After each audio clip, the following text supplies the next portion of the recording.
Well, good afternoon and welcome to the principal's office. I am Principal Edward Gordon. I'm so glad you have tuned in for this weekly broadcast where we will be interviewing educational stakeholders who have made a significant impact for themselves, for others, and with others in education. In the book, The 15 Valuable Laws of Growth, written by Dr. John C. Maxwell, he talks about the law of modeling. The law of modeling states it's hard to improve when you have no one but yourself to follow. A good mentor is a worthy example, available, has proven experience, possesses wisdom, provides friendship, provides support, and makes a difference in people's lives. We believe there are many outstanding leaders in this world, and weekly we want to highlight those leaders, leaders that will help us provide models of excellence for others. Today, I'm delighted to have another leader who is making a significant difference in education, Dr. Reginald Davenport. Well, please welcome Dr. Davenport to the show this afternoon. Good afternoon. Good afternoon. Thank you for having me. You're very welcome. I'm excited for our time together this afternoon. So, I would like to start off with a brief introduction of our guest today. Dr. Reginald Davenport, also known as Reggie, is an educator with more than 20 years of middle school experience. In that time, he gained both classroom and administrative experience, serving as a teacher of social studies, mathematics, and science, as well as leading in the roles of assistant principal and principal. Dr. Davenport has led in both urban and suburban schools, cultivating his skills working with diverse students and their families. He is a firm believer in the middle school principles and best practices championed by the Association of Middle Level Education. He has served on the National Board of Trustees for the association and as a representative for diverse populations and as the past president of the state affiliate, the New Jersey Association of Middle Level Education. Dr. Davenport holds a BA in history from New Jersey City University, formerly known as Jersey City State, and an MA in educational leadership from Seton Hall University. His commitment to excellence and innovation of the classroom experience led him to complete the Doctor of Education degree at the University of Pennsylvania. Dr. Davenport's research focused on the culturally relevant beliefs of teachers and their relationship to the school experience of ethnically, racially, and socio-economically diverse student populations. Bringing his doctoral research into practice, he developed and launched the inaugural STEM, the Science, Technology, Engineering, and Mathematics Academy within Maxon Middle School in Plainfield, New Jersey. Dr. Davenport served as the principal of Franklin Middle School, where he led the turnaround efforts that ensured the school was removed from the New Jersey Department of Education priority school designation. Additionally, Dr. Davenport served as an assistant principal in Piscataway Public Schools and supervised the K-8 World Language Department during that time. Reggie has developed and facilitated learning experiences for educators at many national and state conferences on cultural competences, culturally responsive leadership, and equity in education. As an adjunct professor, Dr. Davenport has facilitated courses on organizational behavior and educational leadership with Excelsior University and Georgian Court University, respectively. He is well versed on adult learning theory and capacity building of educators. An avid cyclist, Dr. Davenport makes his home in Plainfield, New Jersey, with his wife Stephanie and their children, Alexandria and William. Help me welcome again to the show, Dr. Reginald Davenport. Thank you. Thank you. Wow. I appreciate it. Thank you for having me. Yes, thank you. So the Ben Okri is a Nigerian novelist in London, and he states, "Some people say when we are born, we're born into stories. I say we're also born from stories." So, Dr. Davenport, please share with the audience what is your story. Whew. Well, it was interesting. I'm a second career educator. I worked at the post office for 10 years. I used to tell people I did 10 years at the post office, but that sounded like incarceration. So I had to get away from saying that. Um, but decided, um, I wanted a career, that it mattered if I was there every day. And And nothing against the post office. It's a fine job. It was just I was a cog, and it was I wanted to do more. Um, Newly married, my wife and I talked about going back to school because I'd actually failed out of college. Failed, not just dropped out. I failed out there. And we talked about it and prayed on it. And I had a conversation with a gentleman, the late John Walker of Montclair, New Jersey. And as we were talking, I was working for Life Touch School Studios during the day and working at the post office at night. And I was taking pictures of the students in his school. He was the principal. And we started talking, and we had all these connections. He knew my dad. His daughter this is November, and his daughter had gotten married that summer before. My sister was in the wedding. My wife worked with my brother worked with his wife, and I had graduated high school with his son, John Walker Jr. And it was, one of those just conversations. And he obviously he didn't have an idea of what my wife and I were talking about and praying on. He said, we need more Black men in classrooms. You ever thought about being a teacher? And that was absolutely what my wife had said. You need to go back to school and become a teacher because you love the kids that you work with at church. And that was in November. And in January, I was back in school working on finishing my degree and, at Middlesex County College. I transferred over to, it was Jersey City State then, and finished my degree, in history. And so it's been a really blessed ride, in just making a way out of no way, and to be able to, not only complete the bachelor's, and my parents, who've always felt that I didn't take anything seriously, being surprised that I was going to be a teacher. They were like, really, they're going to let you have other people's children? They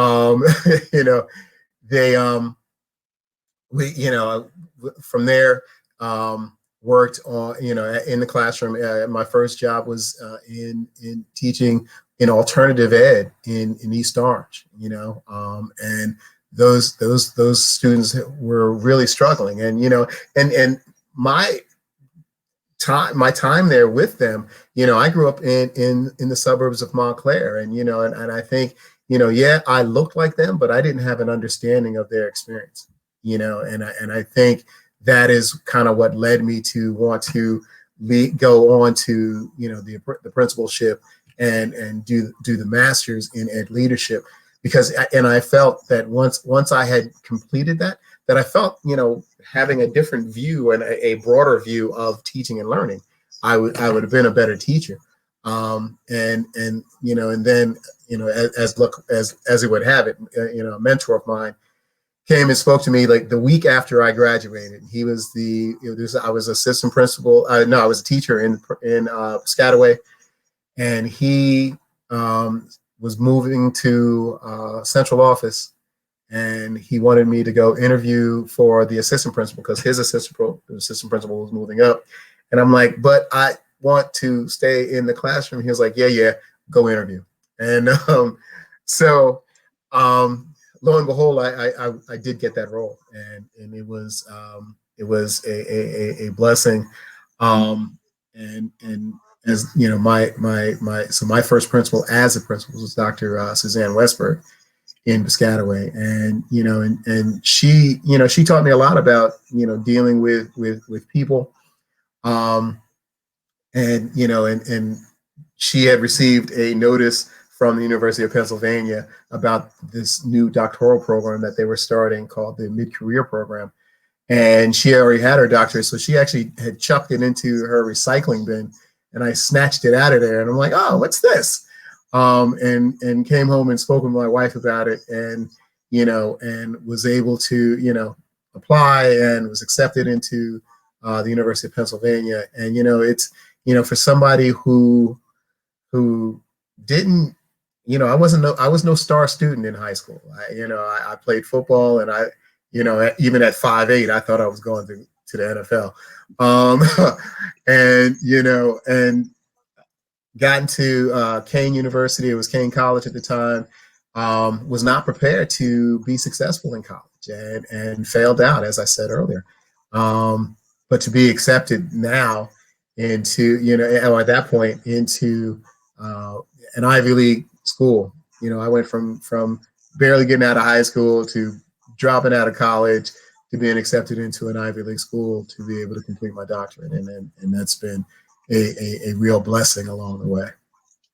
Well, thank you very much for sharing that story and that journey. And as you were going through your story and just thinking about your experiences in high school and also in college in terms of some of the challenges around your educational development, and now having an earned doctorate in education is definitely a motivational and inspirational story. So thank you for sharing that with the audience. Thank I you. want to continue with what gets you excited every day. um, that seems to shift, from day to day. It is, but doing the work that I'm doing now with the Institute for Student Achievement, and several hats that I'm wearing, but I'm working with the educators who are teaching our kids now, is exciting for me because there's so much that we need to learn. There's so much that we need to grow, and so every day an opportunity to work with people who want to teach and teach well and meet the needs of students beyond just the content and curriculum, but to meet their needs in a more global sense. That excites me each day. Very good, very good. And in terms of your reading, and what is your most recent book that you have read, and how is that book impacting your actions now? One of the things that because we talk, there was a question about who my mentors or coaches were, and one of the things that when my first principalship, the district is supposed to assign a mentor, and we had a good relationship, and he would call and check in and every once in a while, but we didn't, I didn't tap into him and glean information about leadership, and and that I accept that responsibility. There were other people in my and other people in my life that were leaders, especially in the education space. That we would have these conversations, but I did not tap into them. So one of the things that I picked it up. I pulled this out. It's Coaching for Equity by Elena Aguilar, and because it's focusing on having those conversations that really change practice, and that's what education consultants. That's what we need to be able to do. Those conversations that impact an educator's practice is most important. So that's the book that I'm really plowing through and kind of rereading and applying it to my own practice now. Very good. And you have already talked about the fact that you have mentors in your life. And I just wanted to go back and continue along that story in reference to the fact of, can you share a lesson learned from one of your mentors and how that lesson has really impacted your career in life? Um, when I was a middle school teacher in Piscataway, my principal was Mr. Richard Gardner, and you know he he was he's a brilliant guy, one of the nicest guys you ever want to meet, and he would just call me Reg, and he'd have me sit down in his office, and we would really just talk about how we make sure that the children have what they need. And I think those conversations around working with my colleagues in a way that was productive, but keeping the kids first. Whatever we do, it is students first and meeting their needs, not just academically, but socially emotionally as well. Even before social emotional was a term, you know. So the opportunity to be there for the students, developing those relationships is the foundation of effective practice. So I'm so glad that your mentor was able to share that with you, and also as evidence in your career and your development as well. So let's think about, first of all, as teachers, what would be a professional development experience that you would definitely encourage teachers to partake and be involved in, and register for, so they can be effective in their practice today? Um, there are. I remember when I was working on my doctorate, and one of my research ideas was looking at the effectiveness of professional learning.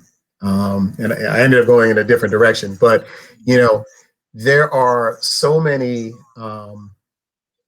ways and so many offerings for of professional learning now that we as educators, one of the things, we always talk about our students being lifelong learners, but if we're not lifelong learners, how are we building that? How are we ensuring that in our students? But one of there are what I found really really valuable were the professional learning opportunities with AMLE and the national conference. Not everybody can go to the national conference, and with COVID stuff, things have really shifted to a lot of virtual and connecting to that. And I think so. It is looking at ourselves as individuals, as cultural beings, and how that impacts what we do with our students day to day. So I would say tap into these organizations, even New Jersey Association of Middle Level Education. They are still offering a number of learning opportunities and connect with other educators. I like seeing how educators share resources on Twitter. I'm not a big Facebook user, but from what I understand, they are doing those things as well.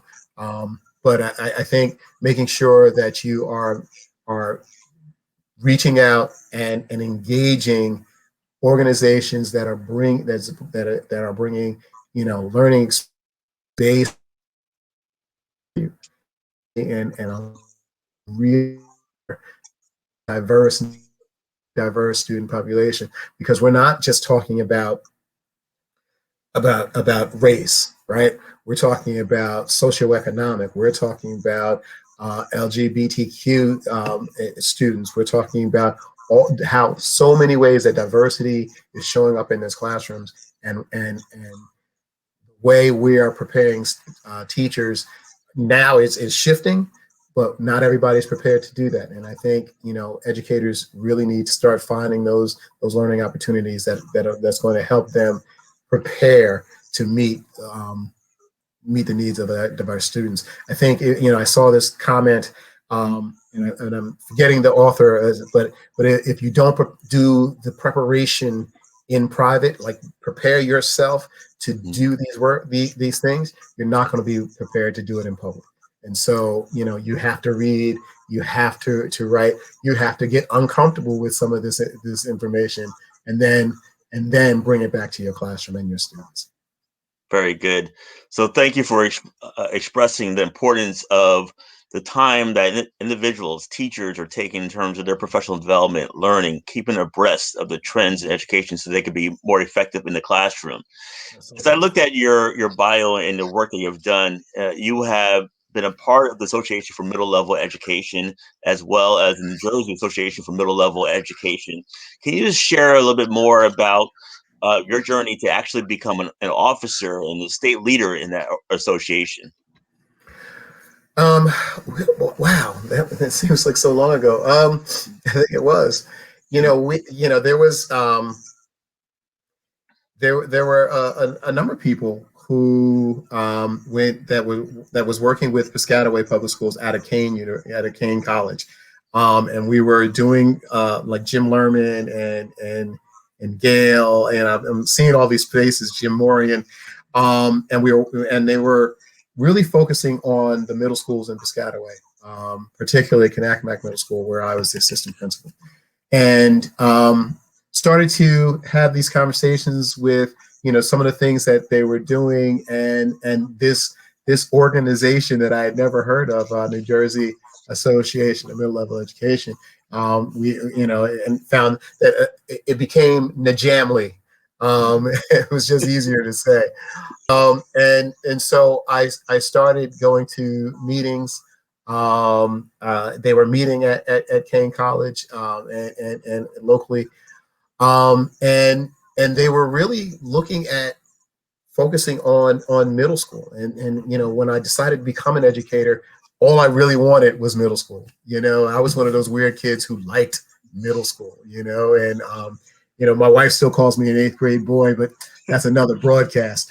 And so that it was really cool to be around other middle school educators who were concerned about these kids, who were concerned about what they were seeing coming into our schools, and meeting the needs of this awkward age group. That's you're not the little ones, you're not the big kids, and being a middle child myself, I was like, this is the place for me. And just continue to work with them, and be a part of it. It was my first opportunity to present, and because I was really focusing on the culturally relevant beliefs of teachers and cultural competence and things like that. I was able to develop a couple of workshops for the state conference, and that really kind of kicked it off. And then the more I became involved, I started looking at the national level as well, and was lucky enough to be able to win an election to be on the board of trustees to represent diverse populations. Very good, very good. And I'm so glad that you're able to share about, one, learning from the organization, but also taking a leadership role to really have a significant impact, not only for the state of New Jersey, but also at the national level. So I'm thankful and very appreciative of your service to the organization. Thank you. So I wanted to continue and just dive deeper in terms of your work, especially in the past when you first started around equity, diversity, inclusion. Please share with the audience about that work when you first began, but also how that work look now. There's so much around the social justice issues that are happening in this country, and now there's mandates about having equity and diversity officers in school. Can you just please share with the audience a little bit more about your work around equity, diversity, and inclusion? As I said, when I was looking at what I wanted to research for my dissertation, I was looking at cultural competence, and I was looking at professional learning for teachers. The director of the program at the time, his name was Edwin Gordon. Dr. Gordon and I had several conversations around the importance of both subjects. And then I had a couple of conversations with Dr. Peter Kurloff, who ended up being my dissertation chair, and he had been working with a number of doctoral students in this area, looking at the experience of Black males in school and what was happening for them, and sometimes what was happening to them.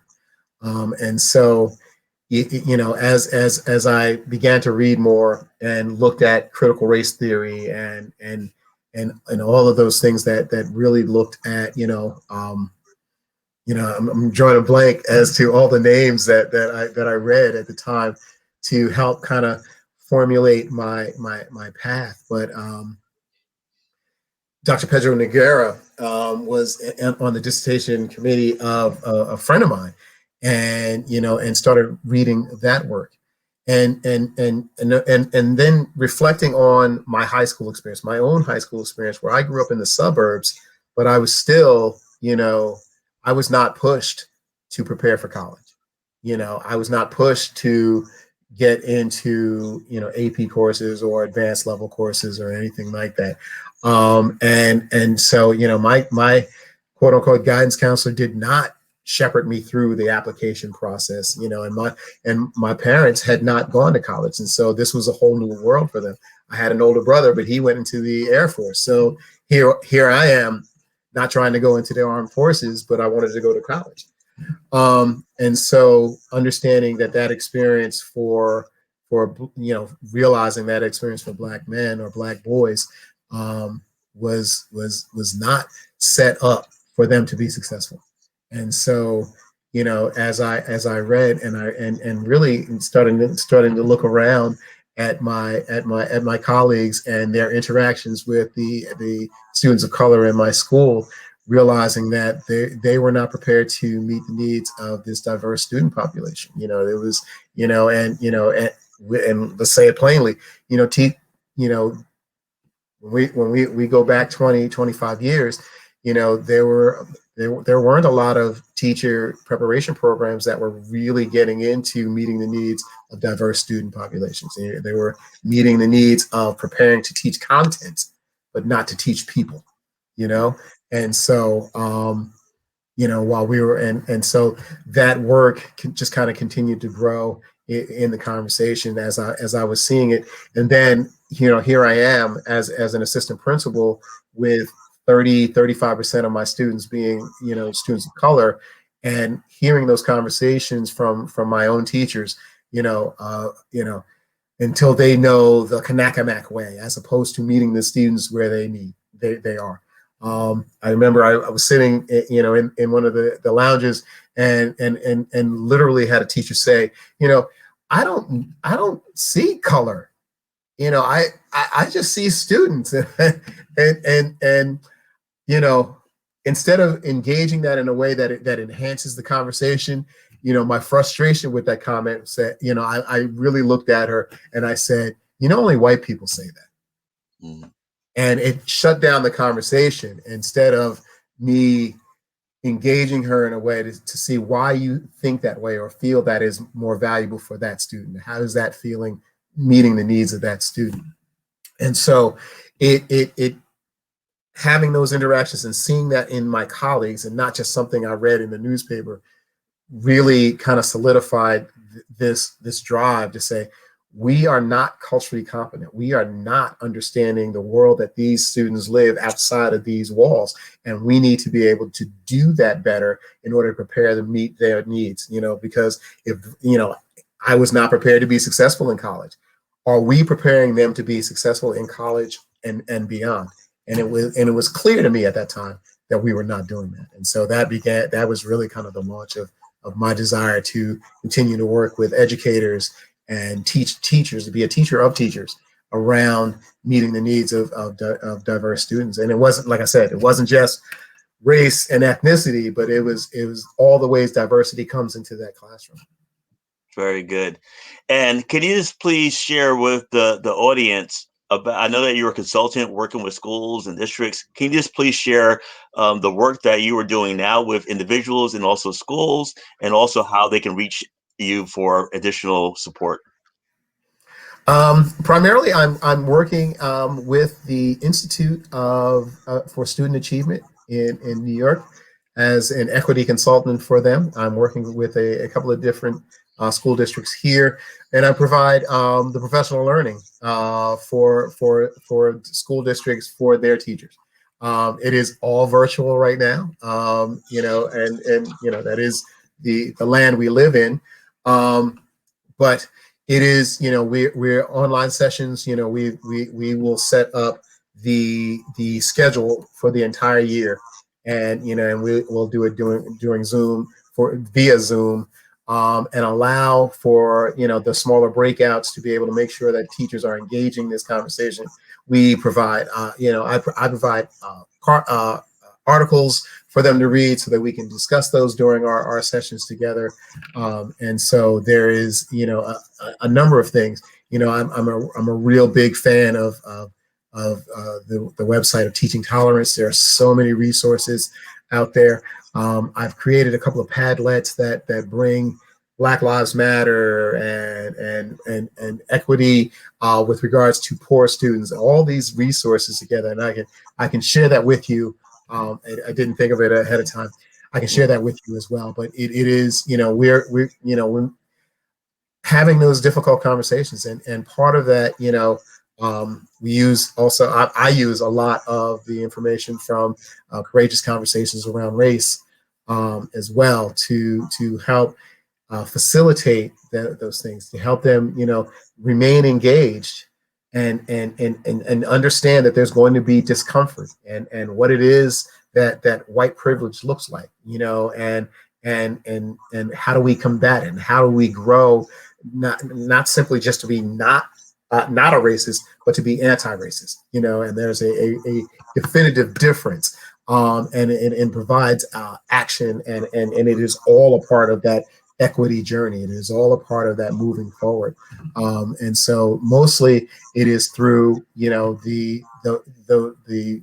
video and the virtual opportunities to talk and read together and learn together as we go on. And we're also, and we're also really pushing for teachers to gain a better understanding of the science around poor and lower socioeconomics, because now there's science that is showing the brains of poor children, regardless of race, is also impacted by their condition and their state. And so we need to be able to be mindful of that as well.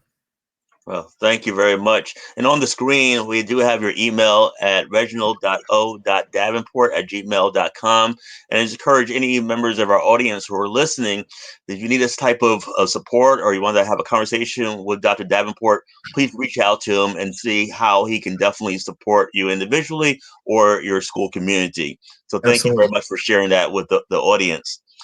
So I'm not sure if it's around this diversity and equity issues, but I just want to hear from you, and it may be different or something that you already expressed. What do you see as the greatest challenge in education today, and why? One of the things that we have, that the shutting down of schools and because of COVID-19 has shown, it is shown a brighter light on issues of equity. It has shown a much brighter light on what kind of lives students are living outside of our school and outside of school. And I think, as the greatest challenge is meeting those needs, meeting the needs of students and being to be. There's a lot of market now that's saying that this virtual learning is not working for a lot of students, but conversely, and oddly enough, those students who are more introverted or already, this virtual learning is actually working better for them, and so it is the greatest challenge is, when you have a student in your classroom, you can sit them down and have a conversation and really show them that you care about what's going on with them in their lives, not only academic, and with because of the virtual learning, we are not able to do that at the same level. I also have been on an opportunity to observe a couple of classrooms through Grand Canyon University, and the virtual learning of these elementary students. Some students are really locked in, and other students, the teacher is struggling to get them to keep their cameras on and pay attention to what's actually the teacher is trying to learn. And so we are losing time and space with as long as we are virtual, as long as we cannot get those students into schools. Very good, very good. Can I I add know, one more I know. thing? I'm sorry. Can I add one more thing? Sure, sure. There was, recently I became aware of, working with a preschool here in Plainfield, and when they went all virtual, we found that the students weren't the only ones who didn't have things at home. It turns out we had staff members who didn't have internet or laptops at home, and they were using their phone for online things and things like that. So the concerns for equity are not only with the students, but making sure our staff has everything they need to be able to do their jobs well as well. I am so glad that you took the time to really express that and share that with the audience. So thank you for expressing that. I want to continue with the question that you had the opportunity to start schools, start small learning academies. And for any educator that is about to embark on that type of journey, what is a lesson that you learned or some advice that you will share with them? Pray. Um, well, it was interesting, the opportunity to create this STEM Academy in Plainfield. You know, we had a meeting with the assistant superintendent at the time in May, and I had a whole third floor in my building that was not being used for anything but storage, and we wanted students, to remain in the public schools, quite honestly, and we were losing a lot of students to the independent schools. And so we created we decided in this meeting that we were going to create the STEM Academy. And I was hyped up. We're going to spend next year, we're going to write curriculum and programs, and we're going to buy furniture, we're going to schedule, we're going to go see other STEM academies, see what they're doing, get into promising practices as opposed to best practices. And the assistant superintendent said, no, you got to open in September. Now, this was May. We didn't have students, I didn't even have teachers. And so, I guess what I would say is be careful in the planning, understanding that change. A lot of people say they want change, but most people don't want change. And the only humans who want change are wet babies. And so as you work with the humans, understand that there's the human side of change that you need to address, and make sure that you're asking somebody to do it differently than they've already done it. And it doesn't mean that what they've been doing is not valuable, but it's now time to look at a new thing that will meet the needs of more students in a broader sense. And I think it was, you look at, I always called it promising practices, because yes, these worked in different contexts, may not work here. So, it showed promise. And so look at those practices that are working in a lot of places, and work with the humans, tap into the expertise of the other people. Because I know, I could not have done it by myself, but when it came to scheduling and interviewing and things like that, working with the other people who brought expertise and experience to the table were tremendously valuable for me. Very good. Promising practices. That's a new term that I'm going to utilize. That's very good, because you always talk about best practices, but promising practices. That's a good one. Thank you. So, as we close out this time together, this audience consists of some students, teachers, staff members in schools, board members, different stakeholders, principals, people aspiring to be school leaders. Based on your career and your experiences, what is some last words of advice and encouragement that you'd like to share with this education community? Speaking your truth is always needed, and understanding that your truth may not be the same truth for other people. As far we need people who are going to and are willing to lead, who are going to help make those difficult decisions. Understand that as a building leader, as an instructional leader, and this is one of the things I realized in my first principalship. 600 kids, 75 teachers, a few secretaries, school counselors, all these people. It was still only one principal, and it was still only your shoulders on which this thing moved. didn't mean that you were the most important, because the teachers are the most important people in the building is when it comes to helping students, because they are with students day to day in their classrooms, right? They have those contact points more so. But understand that self-care is important, making sure that you take care of yourself and continue to read and grow, but honor the humanity that comes into the building.